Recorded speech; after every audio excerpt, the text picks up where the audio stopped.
Kembali lagi bersama saya, Wahid Sipayung, dalam kesimpulan sekolah sahabat minggu ini dengan judul Kuasa Doa Mengantarai Orang Lain. Di dalam Yakobus 5 ayat 16 dikatakan, karena itu hendaklah kamu saling mengaku dosamu dan saling mendoakan supaya kamu sembuh. Doa orang benar bila dengan yakin didoakan sangat besar kuasanya. Bila mana kita membaca sekilas ayat ini, maka apa sebenarnya yang kita dapat dari ayat ini? Yesus mendoakan kita, lalu kita mendoakan orang lain. Orang lain mendoakan kita, kemudian orang lain juga mendoakan orang yang lain, dan seterusnya. Inilah yang diartikan dengan saling mendoakan. Dan doa orang benar bila dengan yakin didoakan sangat besar kuasanya. Di dalam pelajaran ini dijelaskan sepanjang minggu ini bahwa Yesus adalah orang yang suka berdoa. Dia menyisihkan waktu, bahkan Matius menyatakan bahwa seringkali dia mengambil waktu, mengundurkan diri dari orang banyak hanya untuk berkomunikasi dengan Bapaknya. Kepada kita diberikan jaminan bahwa Allah akan menjawab doa kita. Ada 4 jaminan yang diberikan kepada kita. Pertama, Allah senantiasa mau memberikan kepada kita pengampunan atas dosa-dosa.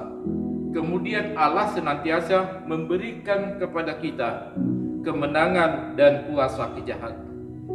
Kemenangan atas kuasa kejahatan.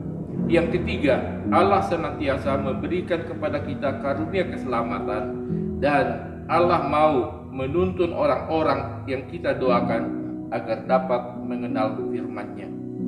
Inilah jaminan yang diberikan Allah bila mana kita mau berdoa kepadanya. Dan oleh iman di dalam 1 Yohanes 5 ayat 16, oleh iman kita percaya bahwa Dia akan menjawab doa-doa kita. Oleh iman kita percaya bahwa Dia akan bekerja dalam cara yang tidak dapat kita lihat, bahkan tidak dapat kita mengerti. Dan itu menyelamatkan mereka yang kita doakan. Selanjutnya, di dalam pemahaman ayat ini, biarlah kita sering berdoa. Banyak orang berdoa, banyak orang berbicara kepada Allah, tetapi banyak orang merasa bahwa doanya tidak pernah didengar. Mengapa doa kita terasa seperti tidak didengar oleh Tuhan? Karena kita mendoakan dengan cara yang salah.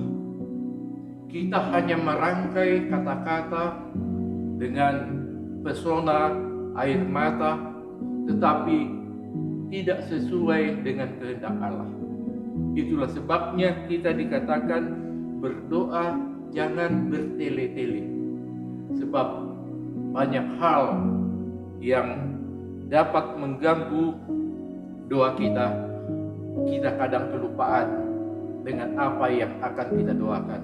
Oleh karena terlalu banyak kita menyampaikan kata-kata yang membuat pesona. Oleh karena itu, berdoalah spontan. Buatlah daftar doa yang akan didoakan. Kemudian dengan kata-kata singkat dan dengan hati yang tulus, kita mendoakan akan semua agenda yang kita sampaikan, sehingga kehendak kita itu selaras dengan kehendak Allah.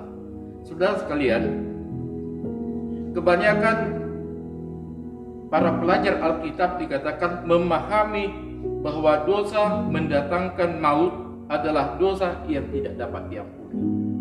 Rasul Yohanes tidak mengajak kita untuk berdoa bagi 2 jenis dosa itu, sebab ada dosa yang mendatangkan maut dan ada dosa yang tidak mendatangkan maut.